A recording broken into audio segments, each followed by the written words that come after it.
I told them all at the start of the class, you have to pick someone you're going to practice these skills with. And one of them was a dad. And he said, I want to practice with my sons. They're 5 and 3. And I said, okay. And I said, so what is it that makes you want to practice with them? He said, I've spent most of their lives away. I've been working in Brazil and they live in Luxembourg. And we're completely alienated. And I think the relationship is broken forever, which is heartbreaking, right? And he said, I get around them. I don't know what to do. I don't know what to say. I get nervous. I get frustrated. I yell. I always seem to do the wrong thing. I said, okay. And so as we started to go through the course, I was coaching him and having conversations with him. At the end of the 3-month course, his final report was, things have changed completely. My sons run to me. They throw themselves on me. They tell me they love me all the time. They fight over who gets to sit next to me at meals. They beg me to read them stories at night. That's not the only time I've experienced that.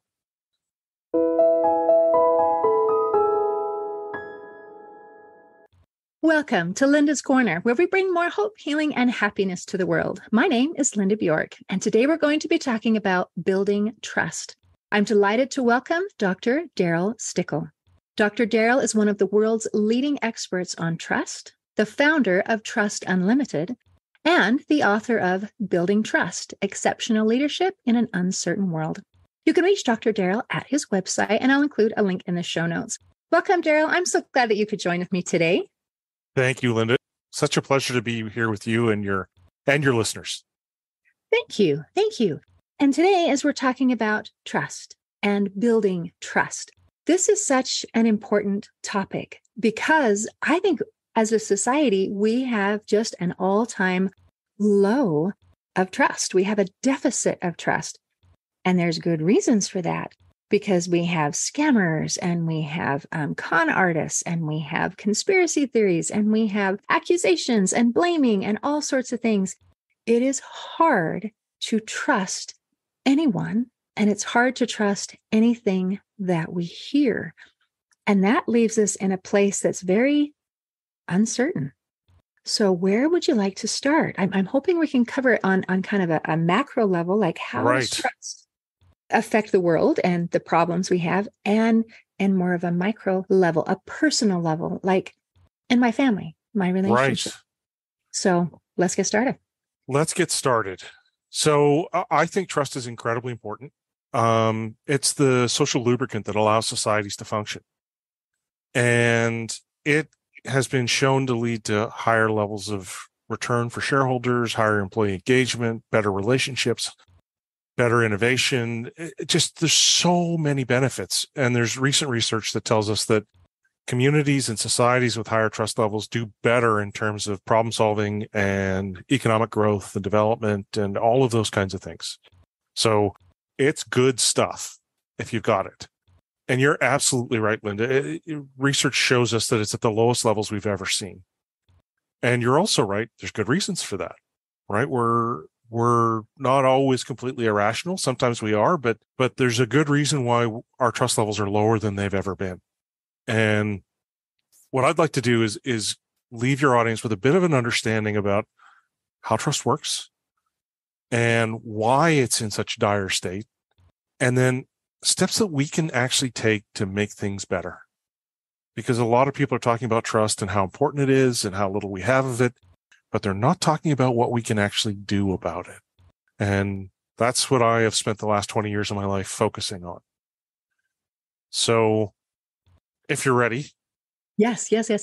I am so excited because I love problem solving. I love let's make it better. Muckraking, it has its place, but I'm not interested in just woe is me and dire, doom and gloom. I'm interested in, okay, here's the problem. And here's what we can do about it. Because it is empowering and it makes me feel more confident and more happy and more safe, quite frankly. Well, and this is one of the things that I want to get across. And I'm sorry that we've only got half an hour because it's going to feel like it flies by. But one of the things that we actually have control over is how we build relationships with others. And it's one of the primary factors that leads to success for us, whether it's in our personal relationships or as a leader or within an organization.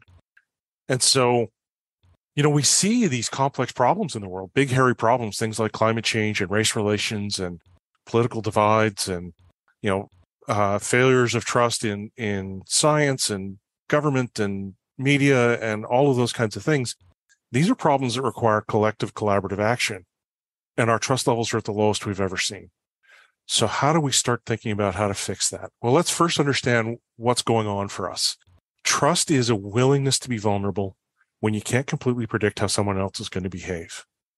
And that means there's elements of uncertainty and vulnerability embedded in that definition. And so when we decide to trust someone, we ask ourselves two fundamental questions. First question is, how likely am I to be harmed? Which is perceived uncertainty.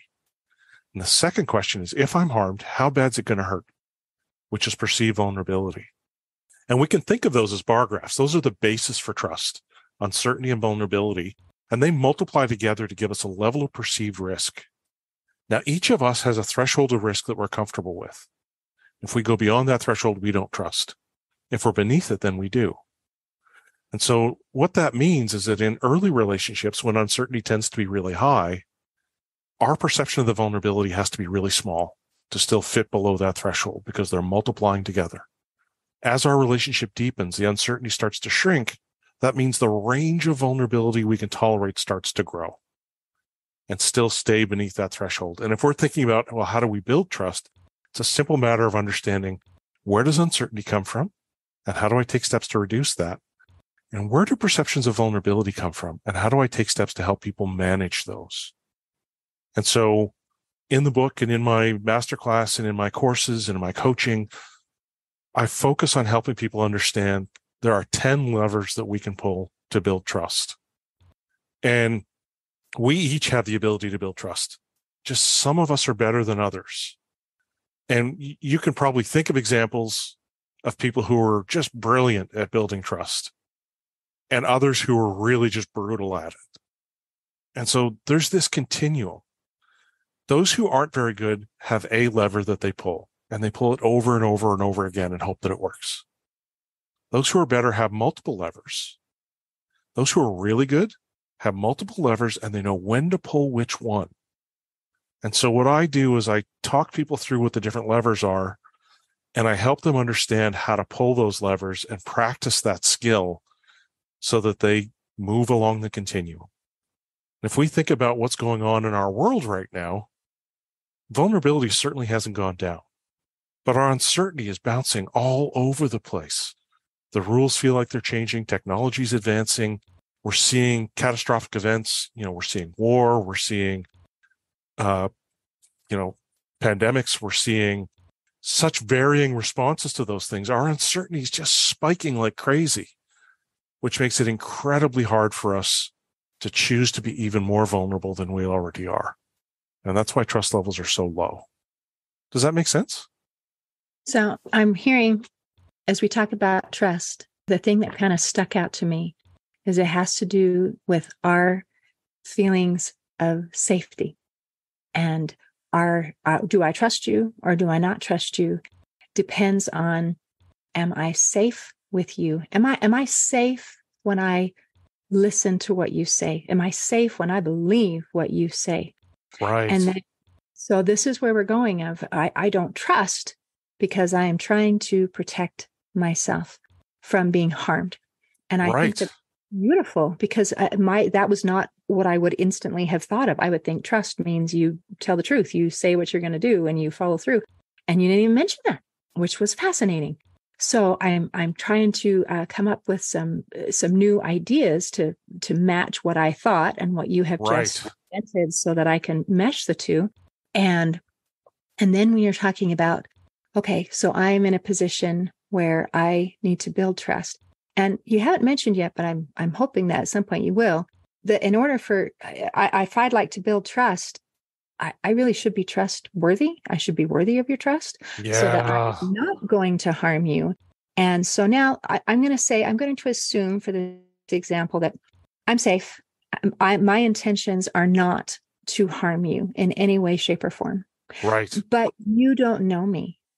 And so you don't know whether or not I'm a threat. And now I'm in a position of, I am going to try to build some trust, and I'm going to try to help you feel safe and comfortable with me. And you Right. use the analogy of levers, of different, like I'm on a switchboard and I've got this tool, that tool, the other tool, and I'm going to use the tool or pull the lever that might work. And you're saying that most people, they've got one that they're Right.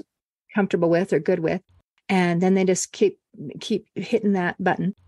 But a person who is going to be successful at building trust has a whole set of tools, a whole set of levers that they can work and use. And so I'm interested to hear what some of these are. And you also talked about how some people are really good at it and some people are not. And Yeah. and my mind is thinking again of, am I safe? Am I safe? Because I've seen some brilliant scams. Right. They're so careful and so slow to just, you can trust me. You're safe with me. Yeah. Give me your credit card information. And then I don't know why that's part of trust building because it just is not wise. But and then they rob me. I don't Yes. hate Well, that. and we've seen this with politicians as well, right? Where they convince Yeah. us that the stakes are catastrophic. I'm going to really heighten your sense of vulnerability so that you can't listen to anyone else at all. You can't tolerate any uncertainty. You're just going to stick with what you're used to. Don't change your mind because it's the stakes are too high. Don't change your mind. The stakes are too high. Right? Wow. So when we get entrenched in our I'm for team red, I'm for team blue, then do not I'm not safe if I don't stick with exactly what I'm used to. Right. And no matter what happens, I'm safe here. It's like an abusive parent or an abusive spouse. Things are bad, but boy, they'd be a lot worse if you left. Watch out if you leave because things are going to get so much worse. You know, And and I just spoke to a woman in a domestic violence relationship and she lived exactly what you're describing. He yeah, would beat the crap out of her and then convince her that if she left, oh, you're not safe out there. yeah. So, I don't know. This messes with people's head. Okay. So So how you've do we nailed it. fix So this, shall we? yeah, so let's talk about so we've got these mechanisms of uncertainty and vulnerability that leads to the perception of risk. And then we make that decision. We either trust or we don't. And then we have perceived outcomes, right? We interpret the world through stories. And so you and I can have exactly the same experience, but have a dramatically different story about what happened or a perception of whether it was success or a failure. And so that then feeds back into our next interaction together. So when you invite me back for another episode on your podcast, our conversation now is going to have an impact on your perception of me for the next time we go around and for your listeners' perception. Oh, this is that Darryl guy. He talked before and this is what he said. And so this is what my expectations are. And it's updated. In the middle of all this is our emotional states, whether we like or dislike someone else. And so 99% of the trust literature treats people like they're rational actors. And Linda, I don't know if you've met people before, but but we're not always rational, right? And so I've met a few of those. yeah.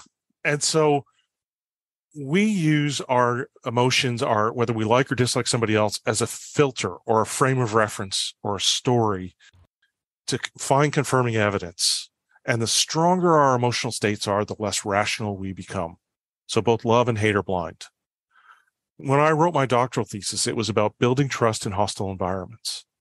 And this was sort of the place where I came to where I said, you know, all of our research is sort of treating people like they're rational actors, but they're not. And especially when things get hostile, right? And this is why these conflicts are so resilient, is because people, when they hate each other, they can't hear new information and interpret it in a rational, reasonable way. We need to reset those emotional states a little bit first. So I said there are 10 levers. There's 4 of them in uncertainty. There's 2 of them in vulnerability, which is sort of what do I think is at stake and how does it get valued? There's 2 of them in perceived outcomes, which is was it a success or a failure and who gets the credit or the blame? And there's 2 of them within our emotional states. How strongly we feel about the other party and, you know, how we interpret the world. Like are our emotional states reasonable because we're irrational with those we love and we're irrational with those we hate. And we see this playing out on the political stage right now in the US, right? Where people keep saying about the other side, they're saying the same thing. Why won't they listen to reason? Right? And it's because it's a profoundly emotional issue. So let's start with uncertainty. Uncertainty comes from two places. It comes from us as individuals, and it comes from the context that we're embedded in. And so for us as individuals, there's three levers that we can possibly pull. There's benevolence, integrity, and ability. Benevolence is the belief you've got my best interest at heart and that you'll act in my best interest, even if it's not in your own short-term best interest. Integrity is, do I follow through on my promises and do my actions line up with the values that I express? And ability is, do I have the competence to do what I say I'm going to do? And that's our favorite lever, right? I've got these kinds of credentials, this much experience, this background, this many customers served, whatever it happens to be. Now, these are each levers that we can pull, but a lot of times what I run into is people saying, well, I do that. And I got to tell you, Linda, if I tell you I'm benevolent, it doesn't carry nearly as much freight as if you believe it, right? If you say, yeah, Darryl's benevolent. And so my perception of those things when I'm trying to build trust with somebody else is almost irrelevant. And you were bang on before when you asked, about how trustworthy I am. What I try to do is help people close the gap between how much they should be trusted and how much they actually are. And so big part of that is around communication. Now, let's start with the benevolence lever, right? It's one of my favorites. And when I work with families and I ask the parents who here has their kid's best interest at heart, all the hands go up because of course they do, right? When I flip the question and say, how many of your kids would say that? It's about a third, and it's somewhat hesitant.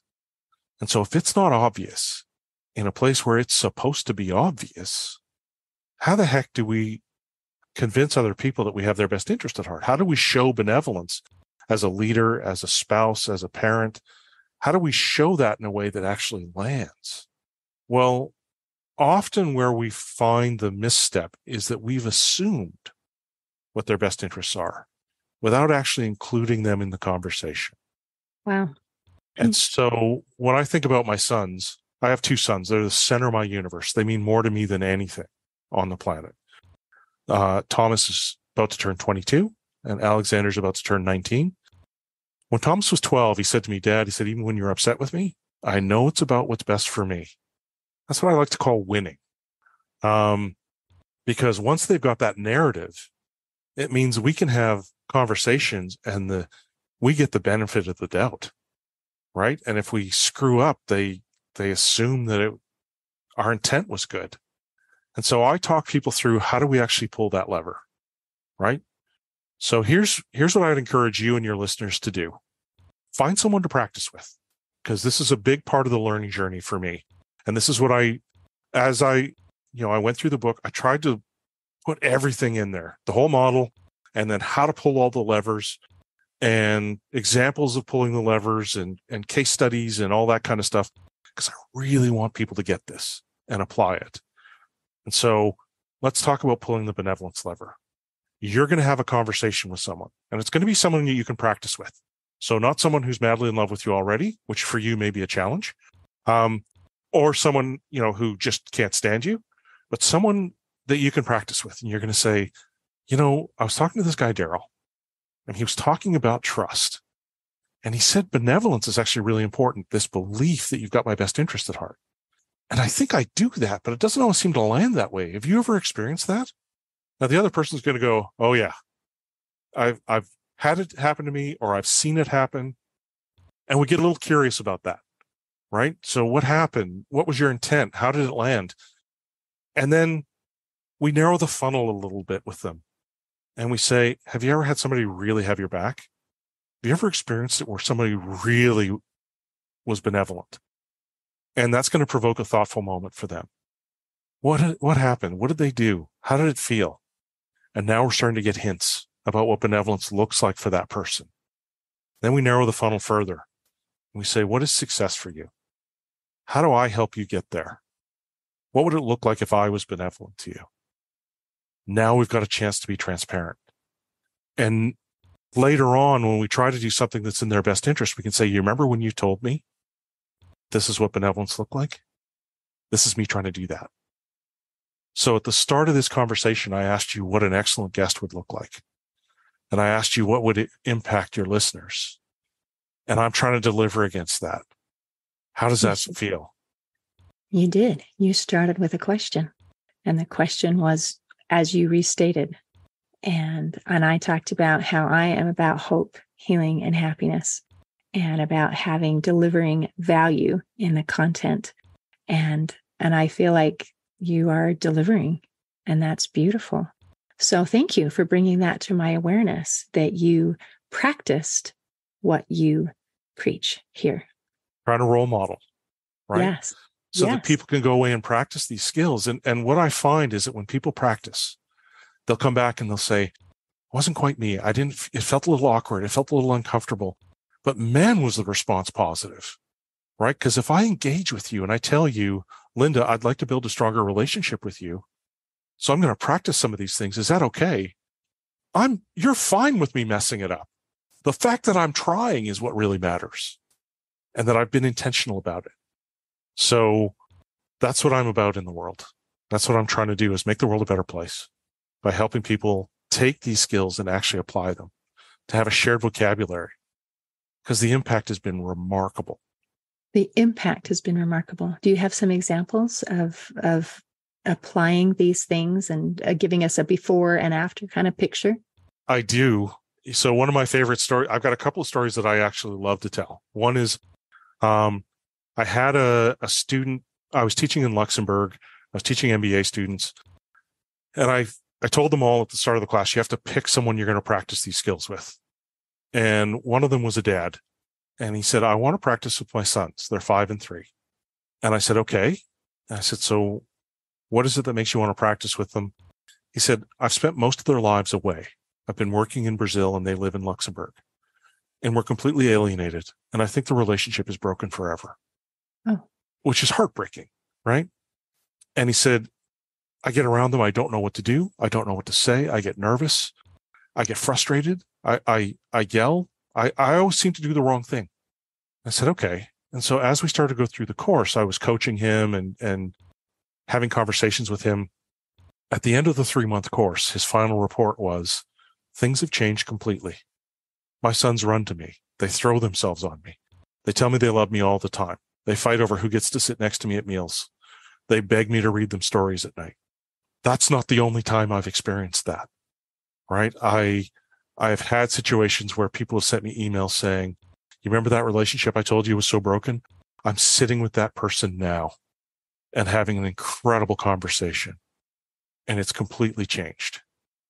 So that's the struggle for me, is I see the level of trust in the world, and I feel like I'm dropping grains of sand in the ocean.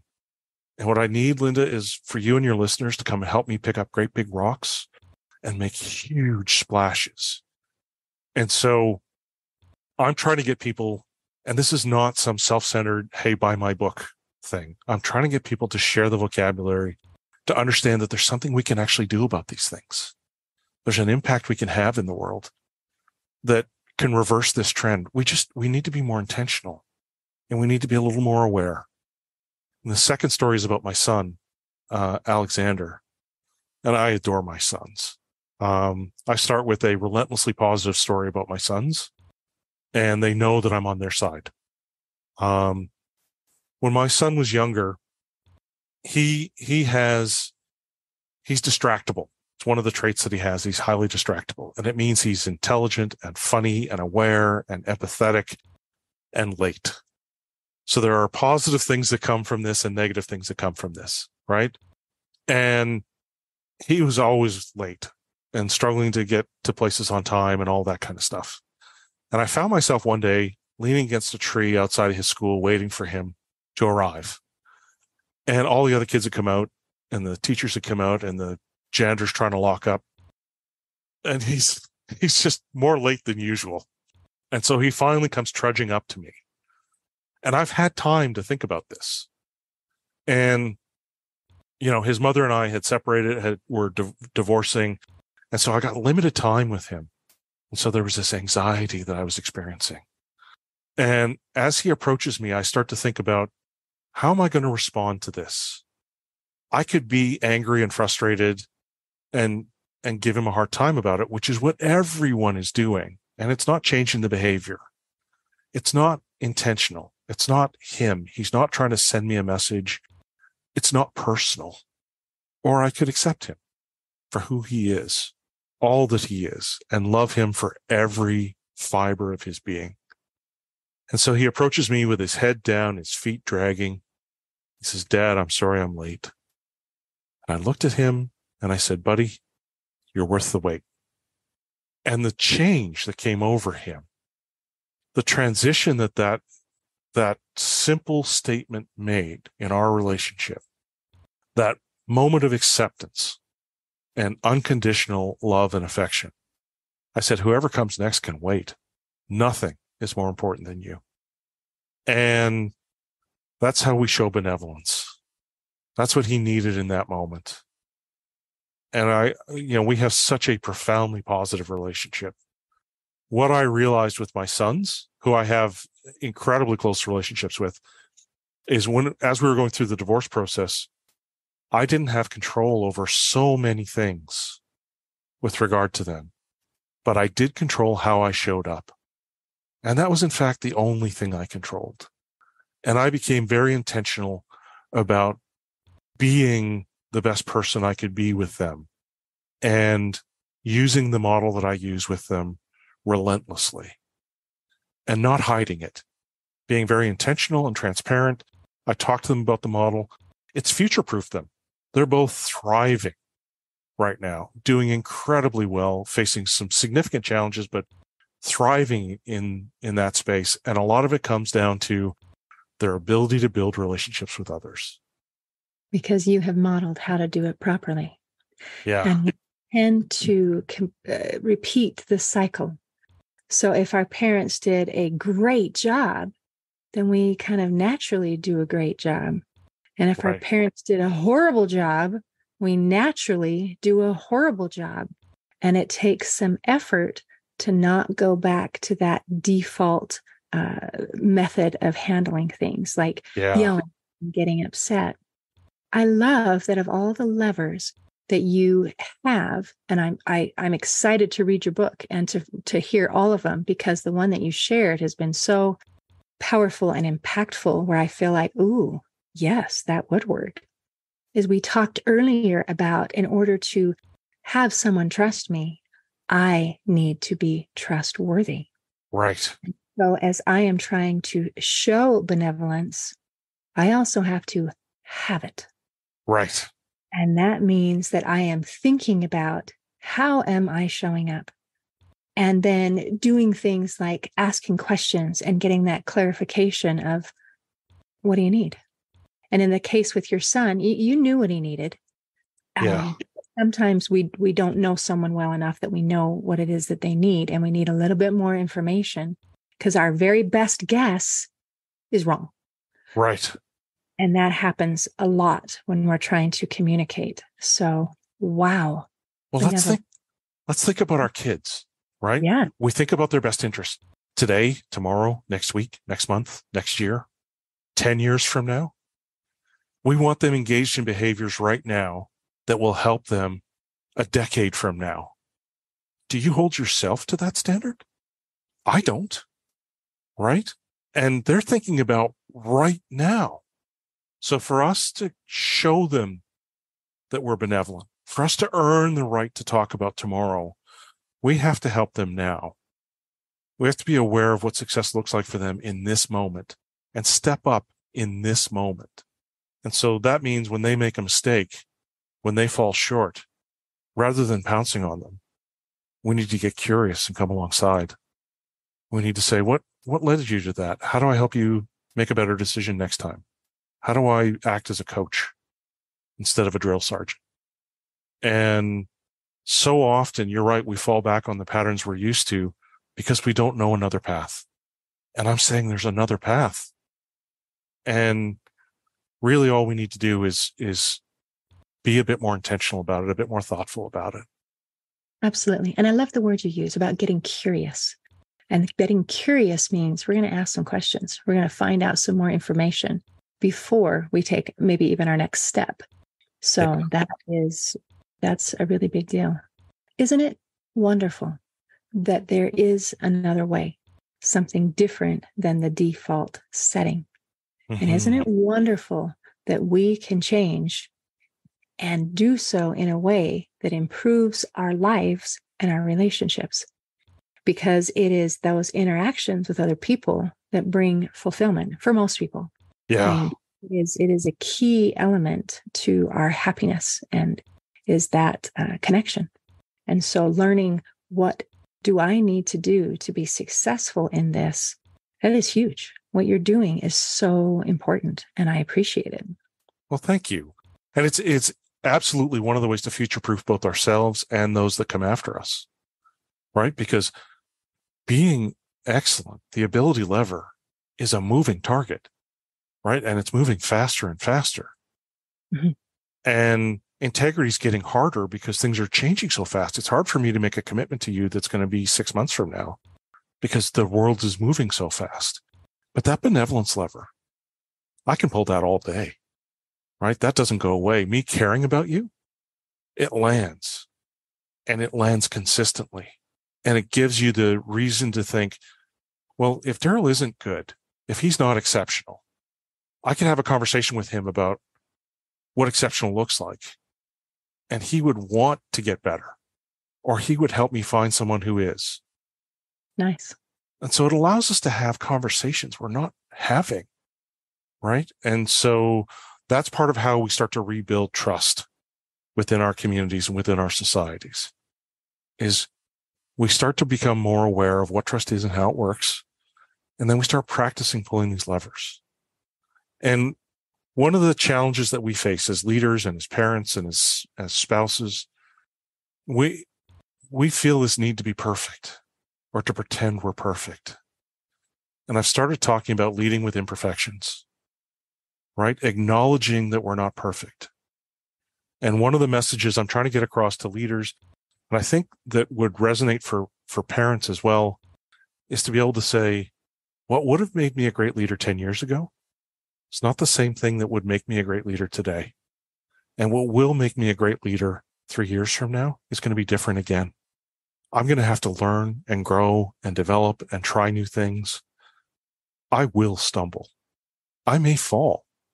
My expectation is that when I do that, you'll be there, supporting me, helping me learn from that mistake, because that's exactly what I'm going to be doing for you. Ooh, and that makes all the difference. Makes all the difference. And imagine if we were to do that as parents. I'm not perfect, right? I have an incredible number of flaws. My sons know that. You know, for a complete list, you'd have to check out my ex-wife's blog, but I am a flawed human being. And when we start with that notion, my sons are okay with it. And so when I do fall or when I do stumble, it's a chance for us to laugh and acknowledge and grow together, and to even be stronger in our relationship together. I love that. And you're talking about the different levers, and the one that we tend to pull is about I am qualified. I can't remember the exact word you used, but ability. Yeah. I'm the guy. So sometimes as a parent and as a leader, as a whatever, we're trying so hard to pull that lever of ability that we can't admit that we're wrong, because then that would make you question my ability. Right. And by recognizing that there's more than one aspect, more than one facet to this, then that allows me to be imperfect and learning and growing. And I'm okay, because you can trust that my intent is good. Right. And I am willing to admit when I make a mistake. And the interesting thing is, rather than making that diminish someone's trust, it actually increases. Because it guess does. what? They can see that I made a mistake. I can pretend that I didn't make a mistake, but I'd be lying, and you'd know that I'm lying. And so that all of a sudden kind of lowers your impression of me and of who I am and what I am. So that's, it gives us it gives us a chance to role model, right? To show that it's okay to be imperfect, that it's okay to make mistakes. And what I say to my sons when I mess up is I say, you know what? I didn't handle that the way I would have liked to. And their first default is, it's okay, Dad. It was my fault, or it was a situation, or whatever, right? They're trying to make excuses for me. And I go, that all may be true, but I still wish I'd handled it differently. And maybe if I'd had another chance, this is the way that I would have done that. And so it role models for them that it's okay not to be perfect, that it's okay to learn new things and make mistakes, because innovation doesn't happen without mistakes. And, we like to pull the ability lever, but I got to tell you, we do a really poor job of defining it. I'll ask senior executives, who here's a great leader, and all the hands will go up and I'll say, that's awesome. What does that mean? And they'll just look at me, right? Like, well, it just seems like something I should think I'm good at. Well, let's start defining it, right? And this is one of the conversations. This is another way to pull one of the levers, the ability lever. And again, I did this at the start of the show. What would a good guest look like? Right? So let's have you help me define what excellence is. And in a perfect world, we'd actually get feedback from your guests, and they say, next time Darryl's on, this is what we'd like to hear from him. And so we start to co-define, here's what excellence looks like. Here's how I'm going to pull that lever. And then I can check back in with you. And so when I do workshops, I'll say to people, what would a great workshop look like? What would have to happen in this workshop for you to say, wow, that was one of the best workshops I ever experienced? And they tell me what good looks like, what a good outcome looks like. And that allows me to focus on that and to make sure that I achieve it, and so that there wasn't some misunderstanding along the way. And at the end, I'm able to circle back and say, this is what you told me good was. How'd we do? Wow. And to accept feedback means we have to let our ego go a little bit. Yeah. Because if I came, I would think, well, I have put my heart and soul into this. I have done my very best. And you said that there's something you didn't like. Ouch. So Right. to be able to say, okay, I'm good with that. Let's try that. That takes, again, a little bit of courage, I think, and some confidence. Wow, Darryl, this has been amazing. All right. Is there anything else you just want to make sure that we cover before we close? I want people to remember that trust is incredibly important and that we can do something about it. It's a skill we can build. Excellent. Thank you so much.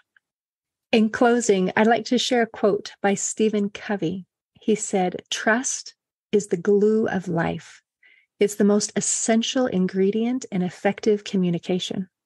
It's the foundational principle that holds all relationships. Today, I invite our listeners to be worthy of trust. See you next time on Linda's Corner. Thanks for listening. Please share and subscribe to help us reach new listeners. And if you'd like to heal your life from the inside out, there is a free video series at hopeforhealingfoundation.org. Just click on the Free Stuff tab. I also invite you to grab a copy of one of my books, like Crushed, A Journey Through Depression, and You Got This, an action plan to calm fear, anxiety, worry, and stress. See you next time on Linda's Corner.